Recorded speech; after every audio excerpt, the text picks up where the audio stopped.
Welcome to the 5G podcast. We're glad you're here. We hope you enjoy our conversation about God, guns, games, goals, and gastronomy. Now sit back, relax, and enjoy this week's episode. I'm ready. You ready? Yeah. Big. Oh, we didn't. Yeah, that's fine. Were we going to talk about Nazis today? No, I don't want to talk about Nazis. That's boring. But let me just say, It's boring. Reddit is up in flames about it, and I find it so funny. It's hilarious. Petition to every single one of the subreddits I'm on. Not every single one, but Every a significant amount. Were like petition to ban Twitter links or X links, right? And it was like, I've never seen a Twitter link in this subreddit anyway. I thought we were done with the bots after the election, but it is. I know some people are real and they believe that, but it's weird. I'm on the Monster Hunter subreddit, right? Mm-hmm. I go there to see like some cool monster fights, some cool like fan art. Yep. I had to look it up. The biggest, most popular post they've ever gotten on the subreddit had like 20,000 likes. Yeah. And it was a really cool like cosplay somebody did of an armor set in game. Ooh. And then petition to ban Twitter links on this. I've never seen a Twitter link. Second off, immediately 14,000 likes in under a day. You're like, how is that even possible? Yeah, it doesn't make any sense. It's like This is for Monster Hunter. yeah. Well, and it was on the D&D one. It was on the Magic one. It was on the Ender 3. Oh. And on the Bamboo Labs one. It doesn't make any like, sense. What? The one I saw was a Lord of the Rings memes. They were like, we don't even put Twitter. I saw that. That was so very funny. I was like, I follow Lord of the Rings memes. They're good. They're funny. I saw that one. Like, no, you're just here for the Most memes. of the MTG ones. You're not here for politics. Yeah. It's just memes. Yeah. Also, who cares? It's just Twitter links, and you're not even. I don't even click on Twitter links when I. No one does. I'll bet you the number of people who have clicked on Twitter links in all of the history of Reddit is like 3. Right? Like, that's it. Ban those 3 people. Ban those 3 instances that they Yes. clicked on it. They clicked on it and they're like, oh, I have to make an account. Screw that. Oh man, I made myself a Twitter in like 2013. 12.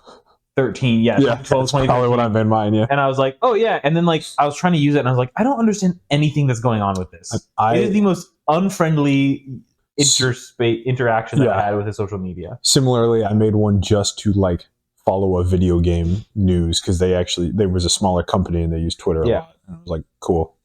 I was 14 and that's it. Yeah. Thank you. I hadn't talked to a real person about that all week. That's all I needed. I'm like, this is just the most boring, like utterly ridiculous garbage. It's so stupid. And all I heard was voices online, so I needed a little bit of sanity. So dumb. It's just absolutely just so stupid. All of it dumb. I don't understand. Like, real people don't care. We can move on. It's dumb. Yeah. Yeah. And whoever does care is not a real person. That's true. Even if they're not a bot. They're not certified NPC. Yeah, for real. I mean, 90% of the population is NPCs, let's be honest. Right. Random subtangent, but some people don't have the inner voice, right? They don't have an inner dialogue. That's like NPCs. Like NPCs. I'm like, that explains a lot. Not to be rude, but like, yeah. That is fascinating to me. Those people have never read a book. Yeah. Huh. How do you read a book without an inner dialogue? Without an inner dialogue, right? Because like you read it to yourself. Yeah.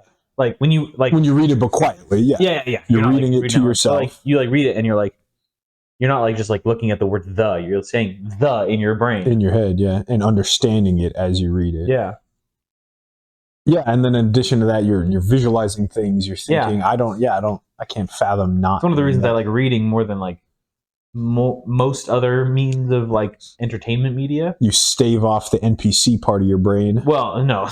Oh. So yes, but mostly because it's like, I don't know, with like a movie, they're telling a story, but they're telling it from one person's perspective. Right? Yeah. And in terms of like the director or whatever, and it's like how he would do the story, right? But when I read something, it's like this person has crafted such a wonderful story, but I'm the one who gets to put like, oh, it was a red dragon, but I'm the one who colors it. Is it like a maroon red? Yeah. Or is it an emerald red or like a ruby red? Or is it like a brighter red? You know, like. Definitely. And it's like, oh, the blade curved back, and it's like, oh, well, there's like a slight curve or like a really like aggressive curve, and it's like fun for me to like you visualize, you make the movie, the so to speak. imagination. Yeah. Yes, absolutely. It's fantastic. That's why I like fantasy more than sci-fi books most of the time, Because they seem to inspire that a little bit better. Yeah, and it's a little bit easier to like visualize, right? Mm-hmm. It's like everyone knows what a dragon looks like. Sure. Everyone knows what a sword looks like a generic sword, right? Yeah. But it's like, and he turned his blaster pistol to 11, and it's like, well, what the freak does this blaster pistol look like? You know? Yeah, I gotcha. Or it's like if I had not seen the Dune movie, and they said, and the ornithopters, and what the freak is an ornithopter? Yeah, right. You can't just say words like that. Yeah.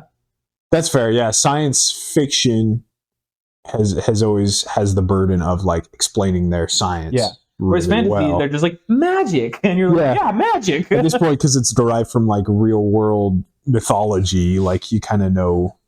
Well, and then Lord of the Rings. Everyone knows what elves and dwarves look like. Yeah, exactly. Now, so. Well, and it's like it's also like it's like they're like magic, and in almost every fantasy world. Mm-hmm. It's like magic is either like wizards with wands or like elves or like in tune humans with like rocks. Yeah, sure. Pretty simple. Like they got these crystals and the crystals contain magic and they use the crystals and it's all like realistic mana energy type thing. Yeah. You could see it happening. Maybe. Anyway. Tangents aside.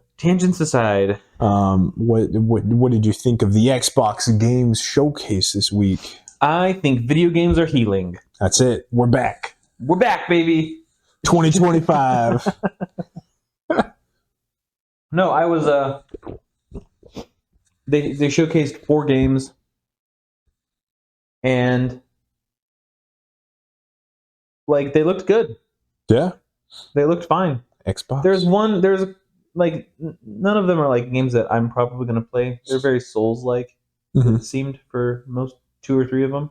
I guess I don't remember which other ones they announced or were showing off. I don't remember the names of them. Oh, okay. They were one was actually one that you'd probably like. It was a ninja one. The fourth one of them. Gaiden 3, Gaiden 4. Oh, yeah, Ninja Gaiden 4. Yeah. Ninja Gaiden was like an old, like original Xbox, I think. Yep. So I did saw a brief snippet of that. I didn't know it was real. Yeah. So they showed it off, and like it looked sick. Ninja Gaiden were hard games too. So that's what I'm saying. Most of the games are Souls-like. That is actually wow. Okay, I'll have to go back on that because they might have been pre-Souls. I think they were pre-Dark Souls. Oh, so these are Gaiden-like games. Gaiden-like games, yeah. Gaiden? No. It's Gaiden in Japanese. Oh. It's a Gaiden. Ninja Gaiden. The most white Japanese accent possible. Oh, ninja. So that one was showcased. Yeah. That one looked sick. What was really cool is that all of these games, they had release dates. Oh, yeah. And I was like, thank you. Fantastic. Like, you don't need like a coming soon to you. Right. And it's like, oh, well, like, what does that mean? Like soon, like in terms of what, the life of a tortoise? Or get like, excited eventually. Yeah. And they're all like, I think all of them except for one were first half of this year. Yeah. So I think April and May are like the 2 big months, and then I think August was one of the other ones. Okay, if I remember correctly. Well, that's good for a January showcase of a big game developers. So the Ninja Gaiden 4 was the first one. 3, 4. It should be 4, yeah. Then they showcased this one that is I don't love the art style, and it wasn't super. It won't be a game that I play. No, okay. But it's it looks like there is a space for this game though, right? It's not like wow, why did anyone make this game? It looks cool, right? There's no But audience. It's based off of like deep South American mythology. Oh, okay. And so it's kind of got like a Wizard of Oz vibe where the main character's family is like caught in a hurricane. Yeah. And her house goes away and she gets lost, and then she wakes up and she's like encountering all of these, deep Louisiana type mythological creatures, Interesting. like massive crocodiles or massive alligators that like speak to you. Okay. thing. So it's just like a adventure game. Yeah. Yeah. Adventure, and there's like the way she fights is by, gathering and releasing the souls of like enemies or creatures she's helped or defeated or something like that. And she's got like her weapon is like these weaving magic. It's like a little bit magical type. Yeah. Like she weaves these souls together and like does stuff with them. Sure. All right. So it looked fine. Like I said, not a game for me, but like I definitely see people enjoying that game. Yeah. There's something about a nice little like third person adventure game. Just like if done right. Maybe it's their competition to Sony's, the Uncharted series. If done right, like those types of games can feel like a movie when they're up on the screen. So the Uncharted I don't think the art style is there for a direct competition. But, yeah, it's a little bit more like not sketch artist, but like a little bit more cartoony. Sure. Okay. Purposefully rough around the edges to make it. Yeah. I just looked up that name, South of Midnight. Yes. Yeah. You have all of them there? Because I don't remember the name of the next one. It's some French company. It was like... Claire Obscure. Yeah. Expedition 33. Yep. Uh-huh. Yep. Turn-based RPG. Yes. What? It looked very... On Xbox? They said it was similar to... They said they were trying to combine the fast-pacedness of like a Souls game with the turn-based system of like a Final Fantasy. Final Fantasy, yeah. Yeah, so. Interesting. It looked interesting. I don't know enough about that type of game. Like, they were showing stuff on the screen and I was like, whoa. What the heck is going on? He's like, I'm going to attack. And like 4 menus later, I'm like... Yep. You're like, this is a game showcase, not a speed run, guy. Yeah, like... Jeez. That is, yep. Okay. I guess it's not a JRPG, but turn-based RPGs. They said they were trying to make it like a JRPG, but in French. Well, as you know, every game is either menus or parkour. Yes. Turn-based RPGs, 100% menus. That's all they are. So it doesn't surprise me, that's a little overwhelming. Yeah, it was like his turn to attack, and he goes, A, X, B, B, Y. And I was like... You got to hit attack, and then you got to hit spells, and then you got to pick what spell school I want, fire spells, and and then which one is it going to be, a cone, or is it a line, or is it a ball, or is it a arrow? Menus. You're like, oh wait, no, I got to go back, I picked the wrong attack. I think that one was co-op though as well. Doesn't say here, but I just picked a I thought maybe brief little description. I thought you could maybe have 3 or 4 people play with you. That would be fun, because that's not a common thing to do in turn-based RPGs. Yeah. They're very, like, Game Boy was how they evolved, so. Yeah. They're single-player games. I might be wrong about that. And then the finale was the big one. The big one. Doom Medieval. Doom The Dark Ages. The Dark Ages. The prequel to everything, basically. Doom, you get a shield. So with the chainsaw. I thought there... oh, by the way, I don't know if it's still... I should have texted you guys. Doom Eternal was on sale for $10 on Steam. Oh, nice. So okay. I picked that up. Yeah, dude. You probably already have it. I actually borrowed it from my brother's account, but Steam's getting a little weird with the library sharing, so I'm just logging into my brother's account to play it now, but I'm almost done with the DLCs. Oh, gotcha. But campaign was $10, and I was like, this is 75% off. I'm just like, this is just a good deal anyway. That's worth the $10 experience. Oh, yeah. So I haven't played any of it yet. I have it downloaded. Haven't played it. Nice. I might play it tonight or tomorrow. Anyway, but during the whole thing, it was really funny. They were like, yeah, so in Doom 2016, we asked you to run and gun. In Doom Eternal, we asked you to jump and gun or fly and like zip line and gun or whatever. There's a lot more mobility. Mm-hmm. In this one, you're a battle tank. We're asking you to stand still and back heads in. Slow it down. And it's not slow. They showed some gameplay. Oh, I actually had to take the game off of, or the video off of 2x speed. That's nice. Because I also wanted to watch, like... I want to see the gameplay, yeah. This shield, the way you can you can. The mechanic that they have in is super cool to me. Was they showed it off was you can parry attacks with the shield, so like you can see an enemy's like shooting attacks, right? And then one of them will be a different color, and you can like block that one, and it shoots it back at them. And then like there's an animation with your shield that does something similar. So like you block it, and then you yuck the shield at them. And like there was this one scene where there's this guy riding like this big giant like carnivorous lizard, right? And he like is like shooting like or throwing spears or some crap like that. And Doom guy, yep. blocks it and then takes the shield and throws it and just saws the lizard's face in half. And the shield like comes back to him. So cool. And then that's sweet. You got like all the different guns and stuff like that. Definitely. Right? Gotta have the double barrel shotgun. And then there's 3 different melee options. One of them is just a big steel gauntlet that you just like smack people. You just basically punch people in the face. Yep. One is a battle axe, I think. Oh, I think I saw that in the first trailer. Yeah. Yep. And then the other one is just a ball and chain like flail. Oh, okay. So but like long chain, yeah. Yeah, so he just like that's cool. It was a very, very cool trailer. I would suggest anyone to watch the 20-minute video that they did of walking through it. Showcasing all of it. Some of the guns are super cool. Like they got the classic shotguns, but they also have like these like very like widespread machine gun things where you're just like mowing down waves of enemies. It was a very, very cool showcase. Doom Eternal, the one you picked up, it probably could use the slightly more gun variety.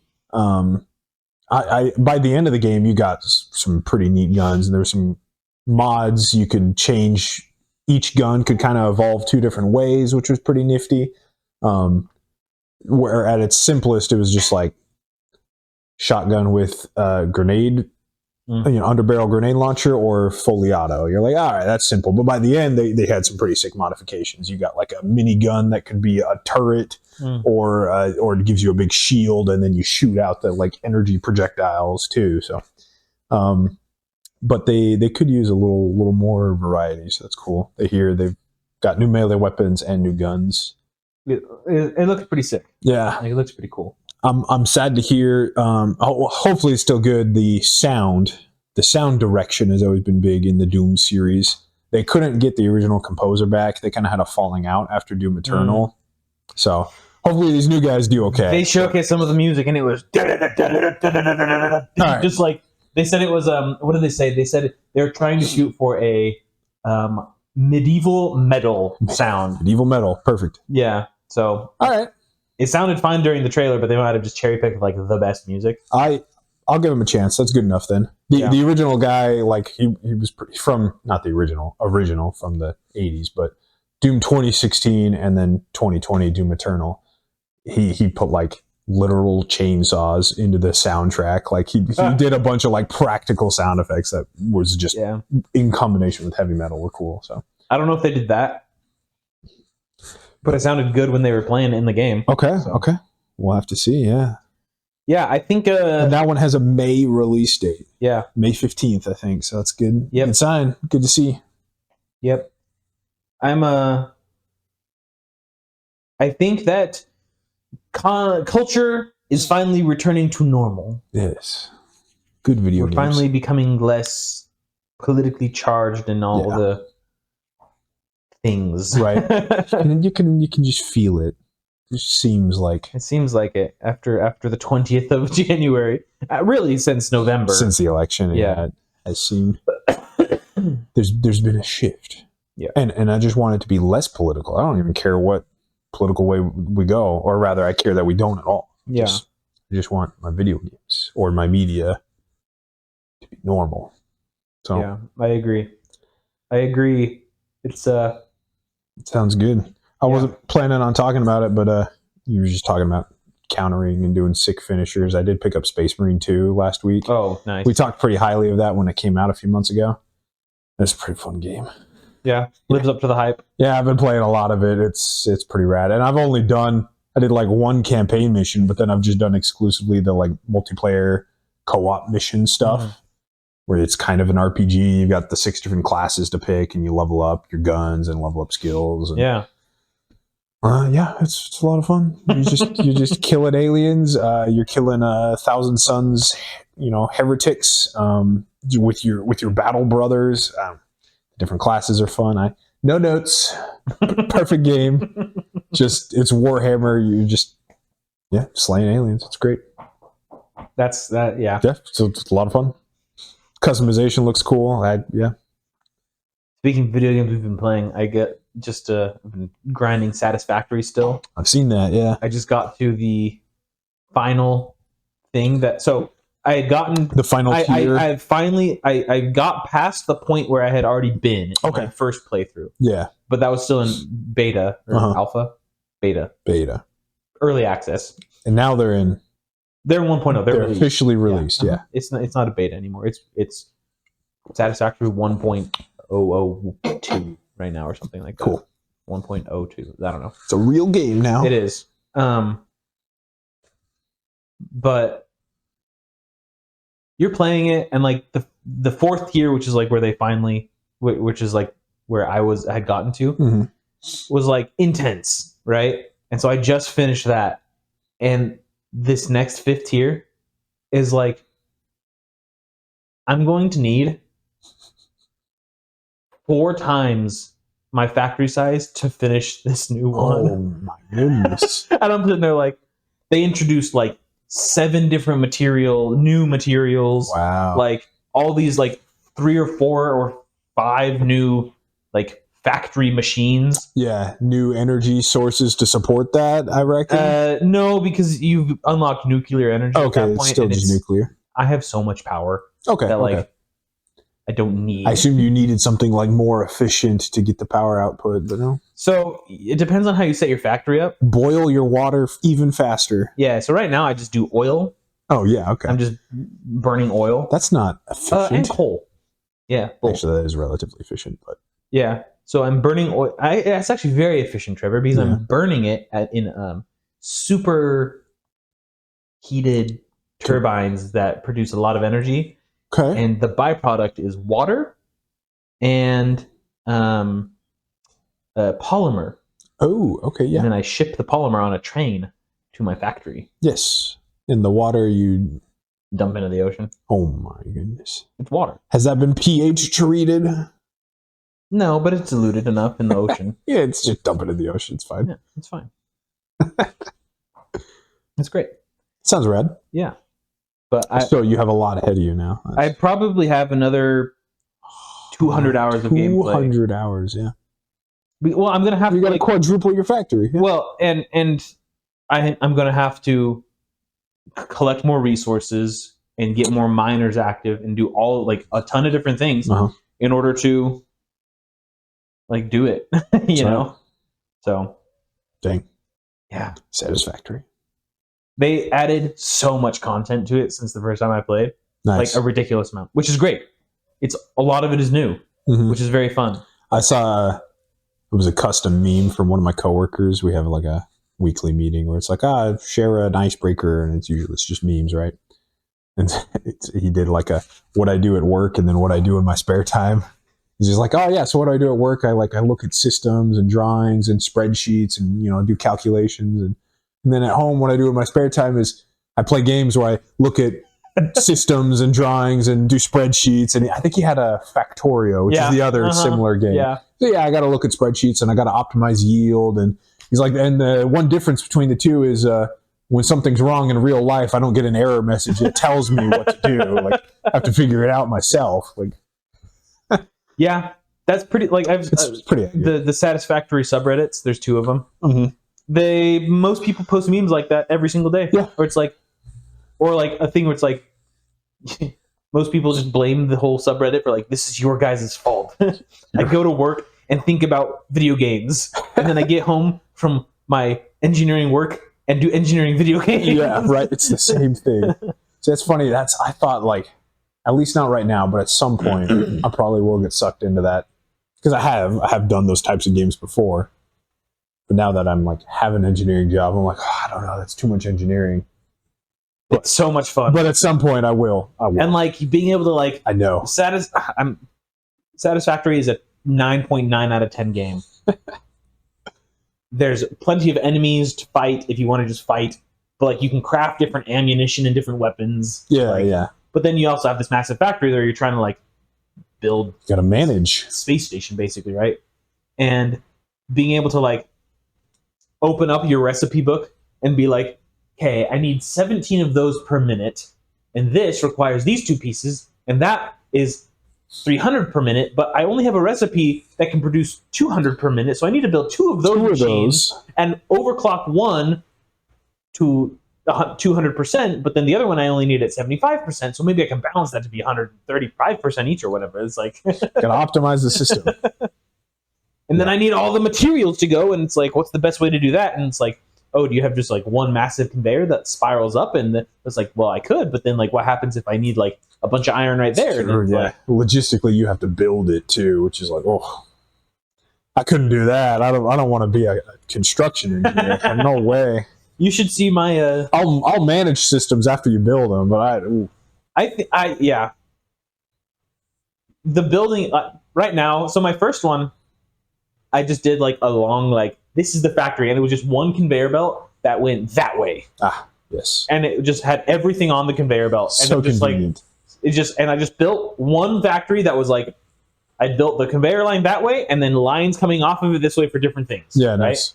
This one I decided to do a tower, so my conveyor belt does spiral up, but tower's like super tall right now. Yeah, I bet. And I'm getting to be, and I have to like It's too dense now. double the size of it, and so the conveyor belts that I have can't keep up with the resource requirements, and so I tried to put like storage buffers in there to like if one machine isn't like needing a bunch of iron, it's like storing iron, and then once it does, it'll like drain it or whatever. Yeah. It's just very difficult to do so. That is. The conveyor belts only carry like 780 items per minute, and I need like 2,000 or something like that. Gotta up those numbers. Yeah, so it's been interesting trying to figure that out. Anyway, those are the games we're playing. Yeah. Switch 2, baby. Switch bigger / not better. It's just bigger and probably still can't run games. That's the joke I heard this week. Like, yes, then we have the console wars going on over here, and then there's Nintendo. You keep doing your own thing, Nintendo. I feel like that's how it's always been. Yeah, it's definitely. never been like Nintendo versus Microsoft versus Sony. It's always been like Sony versus Microsoft, and then it was Nintendo. The Xbox and the PlayStation 2, and then Nintendo's like, hey guys, we got a cube. It's pretty good. And then they're like Xbox 360, PlayStation 3 or 4. PlayStation 3, yeah. we motion controls locked at 480p. That's the best you're getting. Whereas HD was the big jump in technology. Then they're like, nah, that's not important. So now we have Switch 2. I'm sure it's fine. A lot of things are going to be backwards compatible. If it runs things better, that's cool. It's all right. It's funny. People were waiting for years, and it's just kind of like, well, yeah, what were you expecting? I mean, honestly, in terms of like gaming systems, it's pretty like unique. Yeah, it's good. And like I think that they've kind of cornered part of the market that they didn't need to fight with Xbox or PlayStation, right? Or themselves, because they used to have the console line and the handheld line. Yep. And they've combined those two. Basically. They're just like, just make it the same. So it's probably easier for developers. Yeah. And I think that like overall, I like the system. Yeah. Switch 2. I mean, I won't get it on release. I'm not that big of a fanboy, but like, yeah, maybe at some point. Sure. Seems all right. I probably won't. Ryan has her Switch. Yeah, right. It's like brand new Switch too. Like unless 2 years old. There's really good Switch 2 exclusives, like that graphically the Switch can't handle, or yeah. I mean, Ryan has the OLED one. Oh yeah, see, the newer models were like pretty good. The OLEDs were. It looks fantastic, to be honest. Yeah, like, it looks great. It can't like the RAM, like the processor, still can't keep up on some things when you're, I don't know, when you're really ramping up the Switch. But like, yeah. But most of the games are optimized for the Switch. Yeah, intended. So if you want like non-Switch specific games, like just get a Steam Deck. Yeah, which is kind of what the new one looks like. So It does. Steam Decks are pretty cool. yeah, they're pretty nifty. I'd maybe get one of those eventually. Oh yeah, if I did a bunch of traveling, I would Yeah, right. for sure. Yeah, I don't really have a good reason to now either. So I mean, I don't travel that much, but like, traveling for work or anything like that. But hotels, planes, yeah, yeah, definitely. for sure. That was it. Just Switch 2. It's got Switch 2. announced for later this year at some point. I think April, May. I don't know. I didn't see. I saw that it was coming out. Switch. Aren't they 2. going to make those things mouses? I think so. I don't know if that was just a joke because they were drifting in the trailer. Oh, They're like Joy-Cons drifting. We fixed it it was weird. because the Switch Joy-Cons drifted a lot. The controller sticks. Did they? Yeah, there was like a big kerfuffle because the joysticks always drifted, and Nintendo claimed that like, oh, that's not under warranty. And so it seemed like a joke in the trailer too. They're like, look at our Joy-Cons, they're drifting. That's funny. Like, is that intended? That's very funny. Yeah. Switch 2. Finale of Dune Prophecy. Yeah, we do have a lot of Magic cards to get to. We do. I'll be very brief on Okay, this. yeah, no. I would say Take your time. that. So first of all, one thing. This is a stupid thing. The season is 7 episodes. Who decided 7? Like for real. What? Why? Like what the frick? Like 7? That doesn't make any sense. Like just do one more. Just do one more. In the era of streaming, yeah, no, there's no reason. And I thought like, oh, it's 7th episode. What the heck, man? And like I was like, oh well, I just must have caught up with like the release dates. And I looked like, no, that's just it's 7 it's episodes. the end. And I was like, what the heck? So either it was supposed to be 6 or 8. I don't know. We like even numbers. I don't know who. Weird. They've announced the 2nd season already. Oh, okay. They didn't announce the release date. Most people are saying 2026. No, 2027. I mean, if they're not filming it already, 2028. the current's like, I think we've talked about this before. The new like formula, which is kind of dumb, is film, release the whole season, wait to get feedback, and then start filming. Yeah. And it's just longer. But it's people don't trust their first seasons enough to start filming. I don't know. Well, why. I read online that they're saying that they don't want it to overlap with the movie Oh, in terms of okay. release date. They want to stagger Dune content Because they have the cinematic universe. Yeah, that's fair. That's fair. So Eh. honestly, I'd rather this show come out than the 3rd Dune movie. But what if you just have a lot of Dune content? That's like not the biggest fan of how Disney does stuff, but they pump out content. Just pump it out. Yeah. And like there's like a new Star Wars show every 2 Yeah. months, it feels like. That's what it feels like, right? Far Cry from 6 years ago when Mandalorian came out on Disney Plus, and it was like every Sunday I remember like, yeah, sit down and watch the Mandalorian. Yeah, this was awesome.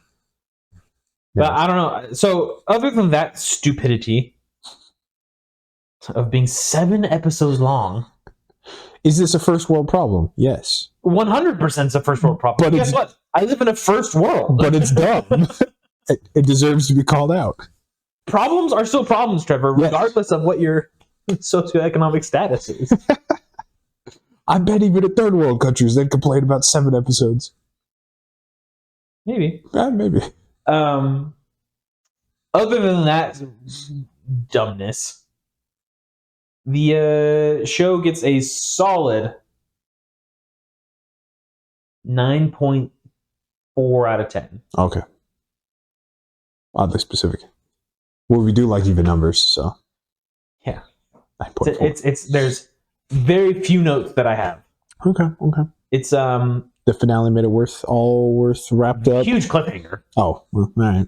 but like in a way where it's like, oh, that's cool, right? Season 2, baby. Yeah, exactly. They close out like everyone kind of like figures stuff out, and like it all kind of like more or less closes storylines up enough where it's like, yes, the they've escaped, right? Yeah, okay. And like next season is them doing stuff after This that. conflict is kind of more or less over, but then Well, they've closed the short story arc, yeah, and now there's just like the underlying like Dune prophecy story arc. yeah. Okay, they weren't gonna do the whole thing in one. No. So season, they've left enough cliffhanger where it's like, oh, that's gonna be cool, but like not like you didn't tell me what happened. What the Yeah, heck? sure. Like they've resolved most of the problems, right? Okay. Or barely introduced a new problem that will be solved in season 2. Yeah. Right.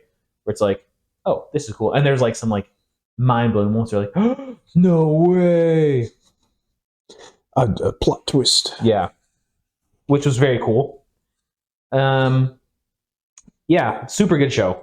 I think it is probably so. Most of the main characters are women. Yeah. Because it's about the Bene Gesserit before they were called the Bene Gesserit. Yeah. And most of the characters, there's a common complaint about current media, which we have said as well, where it's like female characters are just men. Yeah, just with boobs. Mary Sue's. They're just generic. Yeah. Whatever. Right? Yeah. Or they're like Captain Marvel, where it's like you are just a bland, boring, annoying character. Right? Yeah, there's no progression. There's no character arc there at all. Yeah. This show, and most shows like what was the Star Wars one with the space witches? The Acolyte. The Acolyte. Yeah. So that one is a perfect example of like this was supposed to be just a bland character. Yeah, just like what the heck, man. And it's, a lot of female characters in that one, mostly female characters, you would say. This one, Dune Prophecy, similar setup, right? A sisterhood of magical witches, space right? Witches. Of space witches. There was not one moment where I was like, that is a boring character. Okay. And like, I think all of the casting was perfect. I think all of the acting was super well done. And the writing was good then. The writing was very well done. Nice. The character progression, and you could see like there was real emotion and real like one of the Bene Gesserit had a kid and then had to give her up. Oh yeah. Give the kid up. And it was like, ugh, and like heartbreak. And they're like showing real emotion as like a mother would to their son. Yeah. Right? And it's like they go through all these like emotional things, and not in like a women. Not like a sob story kind of way. But they're real human beings that are in a story, right? Yeah. Not like I am a superhero. I do everything. Yeah, that is the thing that ultimately is neat about talking earlier, sci-fi or fantasy or whatever. Ultimately, stories should tell some aspect of the human experience because we are human, and that's what you like to see explored, or that's what resonates with audiences is the human experience. You could joke about the goofy sci-fi settings or fantasy or whatever, but that is you want to see real human, humanity on display. Yeah. The one thing that knocks it down from a 10 out of 10. Not perfect. It's not a perfect one. There's one actress who, other than this one aspect, is like a really good actress. Like her character is fine, but in the fighting scenes, she should have practiced a tiny bit more. Choreography was a little bit off. Just in her fighting scenes. Okay. The guy who fights, there's a bunch of fight scenes, right? Everyone else, the fighting is fine. Yeah. But hers, it's like that, like. It takes you out of it a little bit. Just a tiny bit. Yeah. Where she like swings the sword and like pauses in midair for the other guy's sword to like meet it. And it's like, you don't think we could have done another take on that one there, guys? Yeah, for real. Or just cut the camera better? Okay. It was like... That's forgivable, but... Yeah. But I mean, there were very complex scenes as well. So like the choreography was a difficult set. I'm not trying to like say like... They were standing and then like, ka-chink! And to their credit, that's not their like you said there's a lot of fight scenes, but that's probably not their like main focus. No. It's not John Wick. No. Where the choreographer should probably get paid the most. And she's in 2 fight scenes. Yeah. It's like the first one where she's training with the sword master, just like Paul Atreides, very similar to like the Paul Atreides mentor, right? And then they did like a parallel with that at the beginning of the show because she is like the heir apparent to the throne, and so they were kind of doing like the whole like, Duke Leto, Paul Atreides, Emperor, Princess type parallel, right? And then in the final episode, there was a fight scene where she's escaping, right? Yeah. Not to spoiler alert, but there you go. She escapes, but from what? But like all of the other fighting is cool. Is really well done. So that's like the one thing where I was like, dang. Gotcha. But like overall, that's a fairly forgivable critique. Sin. Oh yeah.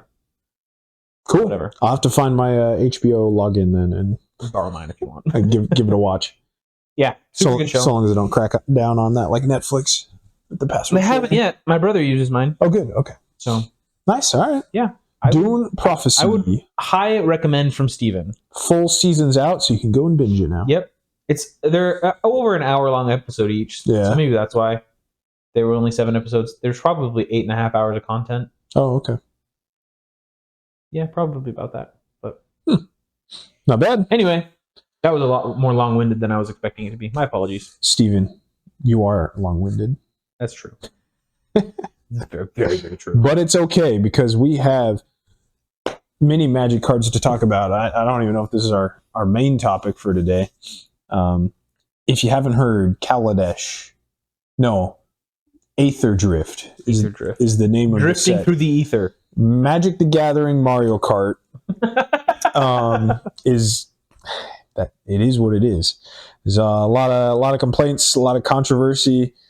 I don't know how I feel about it all, but there's some mechanics I don't love. There's some art direction I don't love in this set, and then the Magic IP is dead. If we haven't talked about that enough already, it's literally Mario Kart.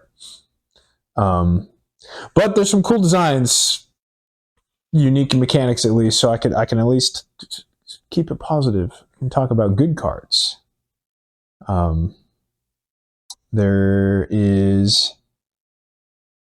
I assume you also had good cards you wanted to show. I have 2 cards that I was like, this seems broken. All right, yeah. Let's talk about the good cards. Negative content is good for clicks, but I like being positive. Sure. So, I'll share. Last week, I think we shared because they just had a couple spoilers. The Gear Hulks. Yeah. Mentioned from the first time we went to Kaladesh, they had 1 in each color, and then we saw a 2-color one last time. There's another 2-color one, and I think I've seen even another one. I have one of them as my card. Is it the red-green one? It is. Wait a second. The red-green Gear Hulk is a pretty good card, Steven. It's pretty great. I don't know if you do, considering we both picked that as a good card from the set. Yeah. First of all, 6 mana 7/7. Yeah, in red and green. In red and green with Vigilance, pretty good, and Menace, pretty good. Wish he had haste, but beggars can't be choosers. His ability is pretty broken. First of all, the art's pretty sick in my opinion. Yeah, he's like a big tree robot. Yeah, that's cool. And there's like the people standing in front of him with on the little platform. Yeah, so he's like super massive. It's like whoa. So when this creature enters, other creatures you control get +2/+2 and gain Vigilance and Menace until end of turn. Mm-hmm. Damage can't be prevented this turn. Yes. I don't know about you, Trevor, but this card is just like the most FU finisher. Yeah. In the game of Magic, it feels like. Should be 6 mana, win the game if done right. +2/+2 Vigilance, Menace. The Vigilance is just there in case you don't win the game. Yeah. And it's like, oh, well, I didn't win, but you're at 3 health and all my creatures are still untapped. I can still block everything you did. Yeah. And then, gets rid of all fogs. No fog. It doesn't matter. Damage can't be prevented. Screw you. You got to find some other way to counter me. Teferi's Protection doesn't even work. No, I don't think so, yeah. Because Teferi's Protection prevents all damage. But it can't happen. So, you just get effed over. And Menace makes all your guys way harder to block. Impossible to block. Nearly. Yeah, red-green, go wide. This fits well. I have my token Planeswalker deck. I call it's Jund Super Friends, basically. And every Planeswalker in there either makes tokens or has go wide buffs, and so that's honestly the only thing that I wish this guy had was legendary. Oh, okay. Yeah. Because then honestly, I just keep him as my commander. Yeah, and then build the deck to just go super wide, and then just I cast my commander. He's a 6 mana sorcery in the command zone to win the game. Yeah, yeah. There are a few commanders like that, and I've never built a deck like that actually, but I see the appeal of cast my commander, win the game. Because most people, you want to build your deck around the commander. I want him out as soon as possible, but he's a win more card. Yeah. A win, it's just stomp you in the face win. Yeah, it's so good. You're I have maybe 12 creatures out, a few tokens. I can't quite win the game. I don't have enough, but +2/+2, and menace to everybody. Yeah. Oh, and by the way, damage can't be prevented. You're like, that's good enough. That can probably close out the game. Any fog, just screw you. Yeah, it's not bad. It's not bad. I had Not any fog, because there are fogs where you can create like a bunch of elves for every attacking creature and then block all of them. and then But that still doesn't work because they all have menace. Yeah. So you still get half of your creatures. you still have you need twice as many creatures as they have. I found some decent ones. Let's see if you and I have the other same one. Is it a green one? No. Oh, okay. I had one green one, one Gruul one, and then one red and white. Boros. So sorry, you were trying to guess. I knew that. I was getting there. Yeah, I probably won't bother to do a distinction this time. Some of them are commander cards, some of them are from the standard set. But I felt this one would be good for you, so I wanted to share it if you hadn't seen it. It is called March of the World Ooze. It's a 6 mana green enchantment. Creatures you control have base power and toughness 6/6 and are oozes in addition to their other types. Well, that sounds broken. So if all your Hydras are actually 0/0 with the 10 counters, or your Tyranids, now they're base power 6/6 plus the +1/+1 counters. And then whenever an opponent casts a spell, if it's not their turn, you create a 3/3 green elephant creature token. There's actually a 9/9. It's 6/6, but because he doesn't have. Oh yeah, it's not +1. It's not plus. His base power and toughness are 6/6. Yeah. Sometimes better, sometimes worse. Yeah. So it's very anti-green, or sorry, anti-blue. It's a green thing to do of like, if you're casting spells on not your turn, I'm going to make a bunch of ooze elephants. Ooze elephants is like funny. Yes. The art is just like, the revealer had their text on there, but yeah, weird ooze monsters. Seeing another big green card I need. Yeah. Well, that probably will go in the big green stompy deck. Yeah. Especially if it's the Hydra or the Tyranids with the 0. The big green stompy deck. You want their base power to be 6. Yeah. Another decent one I saw. This is not for the big green stompy deck because this one involves even more math. Yeah, I know, right? Math in my card game. Math is plus and minus in green. That's all we need. Yeah. This one would get a little complicated, but it is a pretty good effect, so I had to share. This one is from the commander deck. It's called Renewed Solidarity. I don't love the art. It's kind of weird. It's a bunch of like mummies hugging or something. I don't know. I think it's from the zombie deck because one of the planes in the Mario Kart adventure is the Egyptian plane, and so they had mummy people. I don't know. Anyway, as this enchantment enters, still looks weird to me. Choose a creature type. So it's for tribal decks. So it's a 3 mana white. Creatures you control of the chosen type get +1/+0. All right, a little power bump. But then at the beginning of your end step, for each token you control of the chosen type that entered this turn, you create a token that's a copy of it. So in your tribal squirrel deck, it just doubles your token generation, basically. It's like on your turn, or goblins, right? When Caleb has his goblin deck, he's like, I made 20 goblins this turn. I'm saying that. Maybe that's a excessive example, but at the end of your turn, you get 20 more goblins.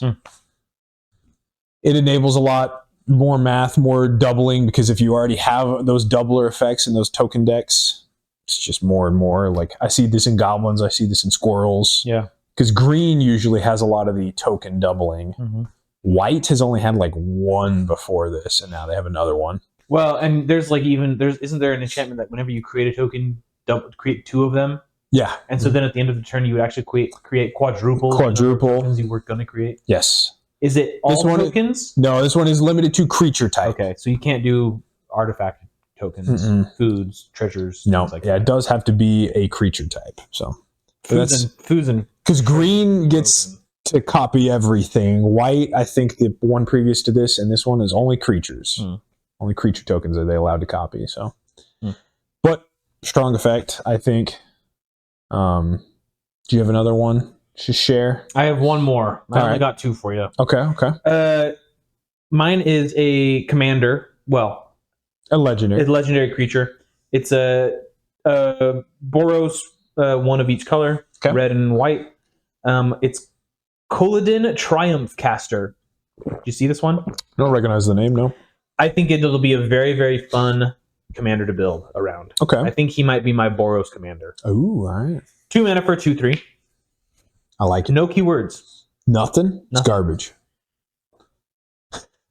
So he's a human pilot. The art's pretty sick, but I'll show you in a sec. Mounts and vehicles you control have haste. Oh, okay. He's red-white vehicles. Yeah. And mounts. And mounts.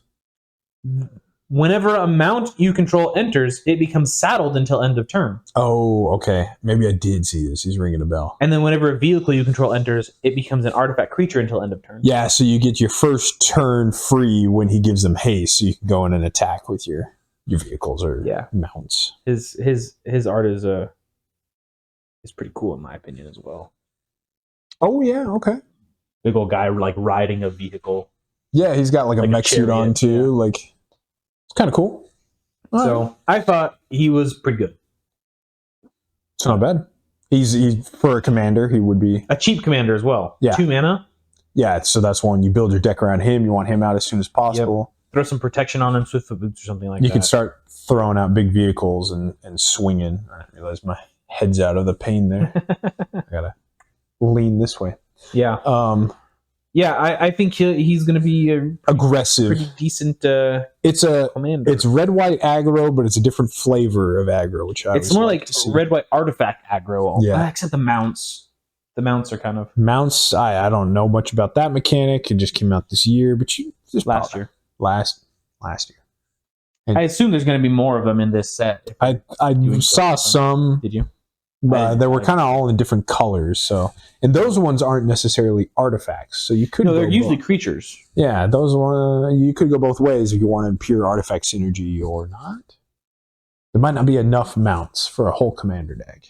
Probably do, especially in just those colors. You probably need like a Wooburg sort of commander that does something with them to make it effective if you want to do the whole thing. But then it's like, but then there's design space in the future, I guess. Yep. I don't love the mounts as it stands because they are just like normal creatures. But then when they're saddled, they just get an extra little bonus. Mm-hmm. That's why I say this guy just like usually they're pretty cheap for like their base cost. Yeah, it's like 2 mana for a 2/2. So then you get. But then when you saddle him, it's like he's like a 4/4 now or whatever. Yeah, he gets a 1/1 counter. Yeah. So it's like he comes out saddled. Yeah, so at least your first turn is free to get that extra value. Cheaper on the play. But I like the vehicle thing too, because there's some big vehicles. Yeah. So you can throw down. And they're usually like relatively cheap for their mana, like their mana value to their power level is cheaper because they're not creatures. You always have to crew them as well. So it's kind of like you have to have 2 other creatures to do anything with. You're sacrificing 6 power to crew the 6 power vehicle, so it's the same. But this guy, it's like the first time is free, and they have haste, so it obviously. Yep, that's not bad. Yeah. Speaking of your artifact deck, no, you probably wouldn't go in that one, but it was a segue. I have the Stride Hanger Automaton for you. Speaking of ornithopters, he's a 3 mana 1/4. He looks like just a big. Imagine like an aircraft carrier, but he's like a big robot. So there's just a bunch of ornithopters like flying out of him. Nice. The Stride Hanger Automaton. He gives all your thopters +1/+1. Woo. And then the effect that I like, because this is colorless, speaking of token doublers, if 1 or more artifact tokens would be created under your control, treasures, foods, clues, and thopters, those tokens plus an additional 1/1 colorless thopter with flying are created instead. Oh, that's cool. So it's a replacement. Any artifact token you make, you also get a thopter. Is that going in your food treasure? Probably, yeah. Just because it's more tokens. Yeah. The interesting thing about this guy is he's colorless, so there's actually pretty common strategies in black with the Pitiless Plunderer is a good combo piece. Because he's like, whenever you have a creature die, you make a treasure token. There's combos with that, because then you get a creature when you make a treasure. So it's cool, because again, token doublers are usually in like green or white. So now pair that with a Mirkwood Bats in your set. Yeah. So now every color has access to, like, if you're making artifact tokens, you can also make a bunch of thopters to sacrifice or to attack with. So 3 mana, good synergy artifact creature. I like it. Good design space. I think I had 1 or 2 commanders I wanted to share. At least I got to talk about the legendary shark, which is pretty cool. He's not the first legendary shark we've had, but I think he's the coolest one to date. You saw, he's a shark pirate. I haven't seen this guy. Yeah. Captain Hammerhead, is that what I see? He looks probably more like a great white. Oh, you're right. I thought the ship behind him was his head. He's Captain Howler Sea Scourge. He's a 4 mana 5/4 with ward 2 mana and pay 2 life. Jeez. So he's hard to target. His effect is like, it's okay. You can build a deck around that, but maybe not totally my flavor. It's when you discard 1 or more cards, target creature gets +2/+0 until end of turn for each card discarded this way. And then when that creature deals combat damage to a player this turn, you draw a card. So he's red-blue, discard. To like go tall, you can pump up a guy a bunch if you discard. You have to be able to discard. Yeah. He doesn't let you discard himself. He doesn't. And then his effect only will get you 1 card back when that creature deals damage. Now, alternatively, if you have multiple discard effects, like 1 discard at a time, you can target multiple creatures with it.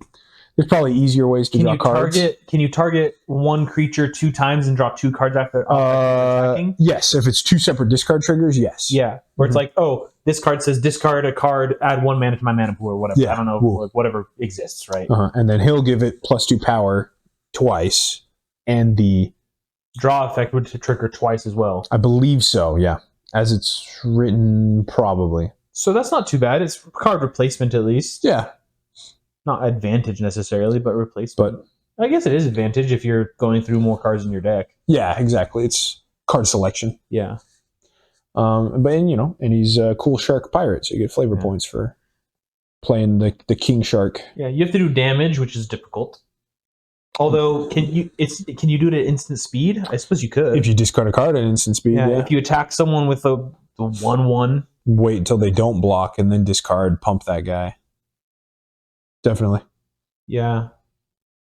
Discard 3 cards with separate triggers instantly and then draw 3 more cards. Sounds like a decent... It's not bad. Sounds pretty okay. Yeah. You got 1 more commander, is that what you said? Yeah. Let me find... And he was in red-blue? Red-blue.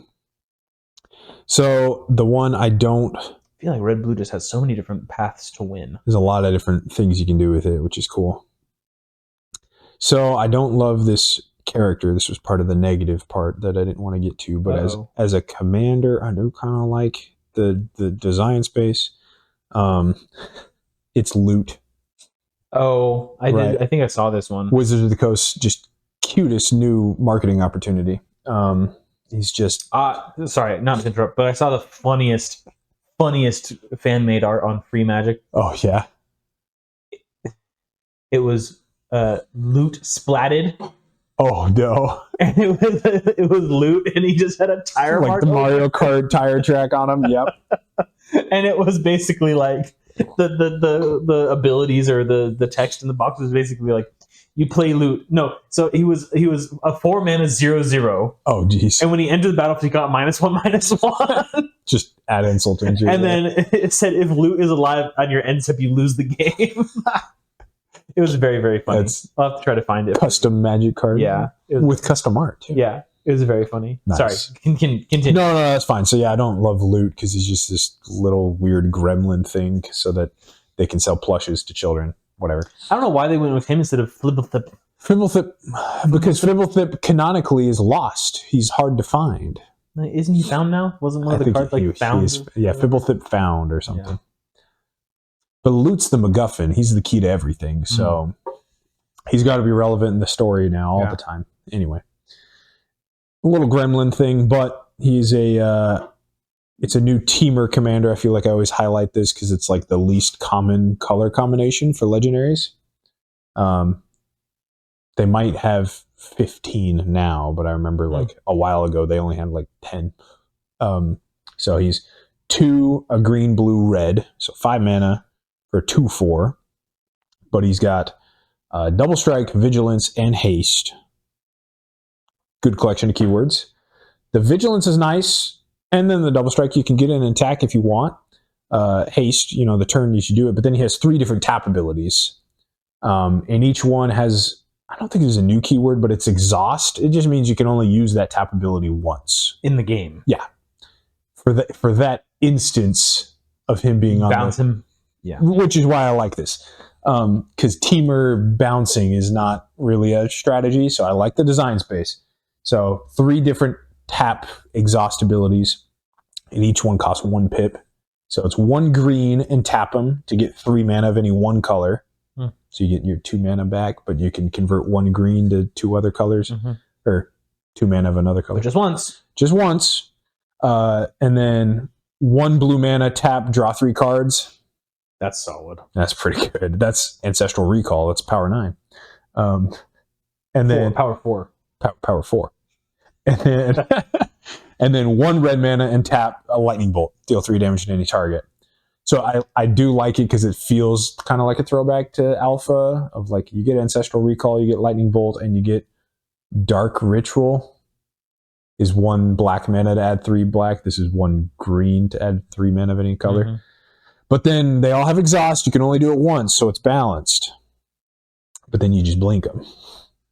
So in teamer colors, green, blue, red, I think that's fun design space. Normally blinking is blue and white. But this might have some other avenues. I don't like loot, so if I ever build this deck, maybe I would just like paste a different art on there. Just, but it's cool. There's a lot you can do with that. Yeah. As you said, drawing 3 cards is really powerful. That's probably the best one there. Although you're actually paying,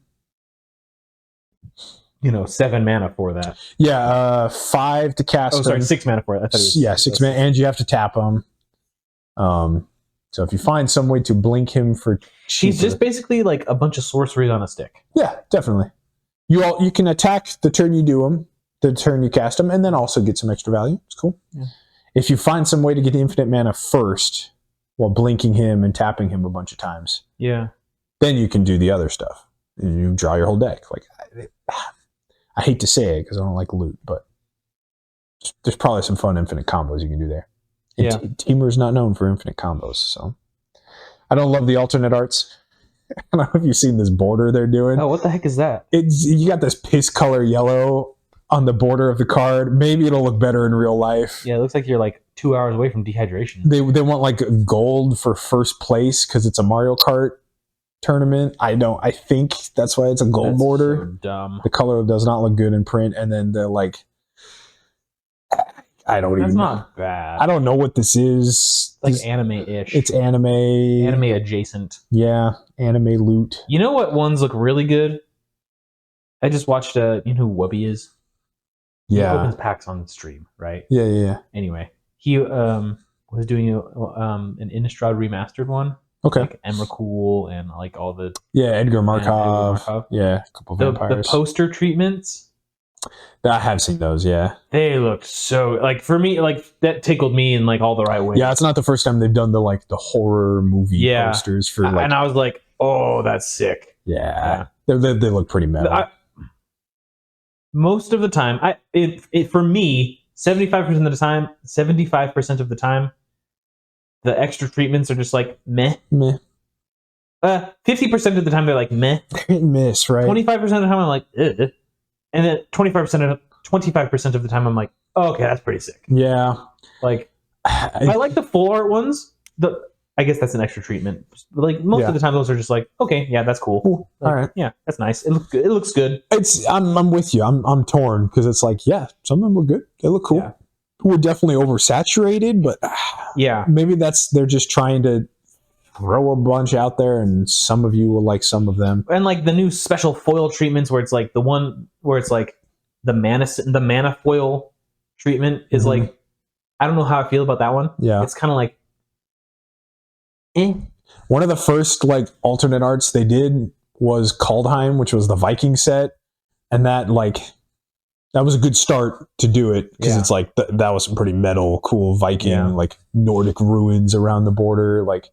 And now we're like, okay, we have a lot, but you do still get some good ones like that every now and then. problem is that a lot of them, like these Emrakul ones, are going for like the Emrakul poster version foil is like $250. I bet. And it's like, because you can only get it from collector boosters anyway, which are like $300 a box. Yep. So you get 12 boosters, I think. I think it's something like that. Yeah. Pretty wild. But yeah. I think pretty cool. I think those are my highlights.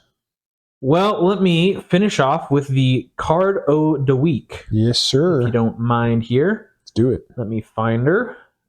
Saved. So mine is a double dinosaur feature today. Okay, all right. And it's a great way to not win the game infinitely. Polyraptor? And? I don't remember the name of the other one. Yeah, it's a very commman combo. Or not common, but it's not. I've seen it a bunch around, but it is Polyraptor. The double dinosaur combo where you don't win the game. Yeah. that's Polyraptor and... Marauding Raptor. Marauding Raptor, yeah. Okay. So it's an 8 mana or a 10 mana combo. But you win the game. Except you don't. Yeah. Because they're both infinite and they don't stop. They don't There's stop. no stop to it unless you can stop it somehow. Right. And pretty funny. So Polyraptor is an 8 mana 5/5 with Enrage is his ability. They're both dinosaurs, so it's kind of a cool little. Yeah. Then whenever Polyraptor is dealt damage, create a token that's a copy of Polyraptor. I don't know how that fits lore wise of like he gets angry and splits into another dinosaur, but I don't know. Bunch of Polyraptors. But then the Marauding Raptor is kind of just a dick to other raptors. He is, yeah. And then he's a 2 mana 2/3. Creature spells you cast cost 1 less to cast, which is kind of nice. Okay. Should make that 9 mana combo if he's out first, right? Yeah. Okay. Right. The important part of this combination is that whenever another creature enters the battlefield under your control, Marauding Raptor deals 2 damage to it. Yeah. If a dinosaur is dealt 2 damage this way, Marauding Raptor gets +2/+0 until end of turn. So he like bites each raptor that comes out. He takes a bite out of him, buffs himself. So they turn into 5/3s. Yeah. But he gets +2/+0. And so he's normally a 2 mana 2/3. But then another dinosaur comes out and it's, so he gets like infinitely big. Yeah. And you make infinite Polyraptors. Because he keeps biting the new Polyraptors and then they keep making more and then it's just he won't stop. The problem is that there's no may wording in any of that. In either of those effects. It is, whenever this creature is dealt damage, create a token. Mm-hmm. Whenever a creature enters, deals 2 damage. Deal 2 damage to it, yeah. So goofy. You have an infinite amount of literally infinite amount of 5/3s and then the infinitely large. So I found this one on the MTG subreddit, and the person was asking like, I played this in Arena and then drew instantly. What happened? And everyone's like, it's because you're an idiot. Like, a lot of people were saying that, but everyone was trying to explain it, right? And I thought it was really funny that like it's like he found out for the first time. Technically, it is an infinite combo, but also it is an infinite combo. You can't stop it unless you have another card that's like. You kill, you exile a Polyraptor before it damage. You have a way to sacrifice. Before the Marauding Raptor's trigger of it entering the battlefield, you counter the entrance of, or you exile that creature before it. You can with a sack outlet, you can sacrifice the new Polyraptor before he takes damage. He still takes damage though. Well, not if he's dead, not if he's gone already. Oh, I see. Yeah, so then the Marauding is sacrificing not taking damage? Yeah, so if it's an instant speed, you'll sacrifice it before the Marauding Raptor bites him and causes another one to spawn. If there's nothing there to bite, that trigger will just fizzle. Gotcha. So at instant speed, you remove the Polyraptor. So you need, a Goblin Bombardment. Goblin Bombardment. There you go. Yeah. A 3-card infinite combo. 3-card, 11 mana. Well, you can set up the Bombardment beforehand, but yeah. Technically 3-card. I mean, in Gruul. 11 mana is not that bad. It doesn't have to be all dinosaur themed, but it's a good way to finish in a dinosaur. Goblin Dinosaur Riders. Mounts, new mount cards. I would love to see a goblin riding a dinosaur as a card, just for fun. That's fantasy. That's okay in my Magic the Gathering. Would you like to see a goblin riding a dinosaur riding a go-kart racing to save A green elephant ooze. Yes. Save the world. I don't really know what they're doing. Yeah. No, yeah. We've said this before. If we were in charge of Wizards, we'd do it way differently. Yeah. But Wizards, if you're out there, hear us out. creative consultants. for a small fee of I'm not qualified. I mean, I don't have schooling, but I am qualified to be a creative consultant on an IP that I love and I've been playing for 20 years. I mean, that's fair. Yeah. I know. Goblins riding dinosaurs. Do it. Make it happen. I feel like that's like a super easy design space. Yeah, easy. Like, honestly, like a Gruul commander where it's just like goblins and dinosaurs. There you go. Just have like the prehistoric. Do it on what's the it starts with an E, not Ixalan's the dinosaur set. Oh, that's an I. Yeah, my bad. Ixalan. Do it on like next time we go to Ixalan or something. Yeah, just make it timey-wimey, like super prehistoric. I want like tribal goblins. I don't want like the technology. Crime novelist. Yeah, I don't want technology. I don't want futuristic. Just no. I feel like we honestly like. Well, this beating a dead horse, but like, yes. Let's go back in time, not into time. We're 2025 is we're moving past. We're going into the future, but let's go back. Let's like back to the back. Yeah. Basically, dinosaurs is what we're saying. Dinosaurs, or even like dinosaurs. I would love to see like a pre-creation, like pull like a Cthulhu type thing, Lovecraftian. Right? Yeah, that'd be kind of sick. I might bleed into their Innistrad, but oh no, Gothic horror. Yeah, make a new plane then. Make it. They've tried. They're trying. Not very successfully. Yeah, I think Bloomborough was like decently well. Bloomborough was okay. Like financially, I think it did. Cowboys was mediocre. Yeah. Oh, they did do a lot of new sets last year, or new planes last year. You're right. The Duskmourn was technically its own plane. Yeah, other than good card designs, that one was kind of yeah. I don't love the plane. Right. Anyway, there it is. Thank you for watching this week's episode of the 5G Podcast. Make sure to like, comment, and subscribe to see more. And we'll see you next time. Thanks.